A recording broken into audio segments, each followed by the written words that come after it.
तो जीतू पटवारी जी हमारे साथ है। तो जीतू जी बहुत बहुत स्वागत आपका। हिमांशु जी, आप सबको दर्शकों को खूब ढेर सारी शुभाशीष। तो जीतू जी शुरुआत इसी से करते हैं। पार्टी बड़ी उम्मीद के साथ विधानसभा चुनाव के दौरान थी कि हम सरकार बनाने वाले हैं, पर जब परिणाम आए तो सरकार बनाना तो दूर की बात, सरकार बनाने के आसपास में भी नहीं दिखे। तो ऐसी हताशा और निराशा की परिस्थितियों के बीच कमलनाथ जी जैसे अनुभवी राष्ट्रीय व्यक्तित्व को अपदस्थ करके आपको पार्टी ने अध्यक्ष का दायित्व सौंपा और अब लोकसभा चुनाव आया हुआ है।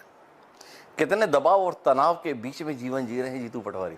नहीं, मैं संघर्ष और संभावनाओं के बीच में जीवन जी रहा हूँ। मुझे पता है कि कठिन परिस्थितियाँ हैं। ये भी पता है कि देश के लोकतांत्रिक व्यवस्था को जिस तरीके से एक तरफ हिनोमा बना है, ये देश के लिए संघर्ष का है और हमारा दायित्व है। यही कांग्रेस पार्टी का विचार है जिसने देश की आज़ादी करवाई थी।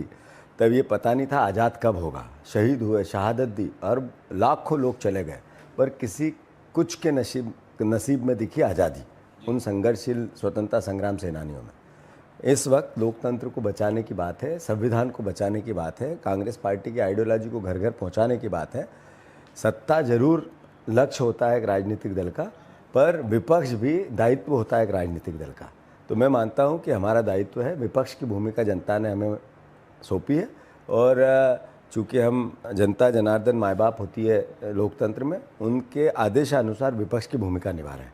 जहाँ तक लोकसभा चुनाव का परिदृश्य है या उसमें संभावना है, कांग्रेस पार्टी की अच्छी है और मैं मानता हूँ कि लगभग 50% सीटें कांग्रेस की संभावना की सीटें हैं। रिजल्ट आएंगे, परिणाम आएंगे तो शायद देश के लोकतंत्र के चौथे स्तंभ मीडिया जगत को भी अच्छा लगे और जनता को भी और कांग्रेस को भी।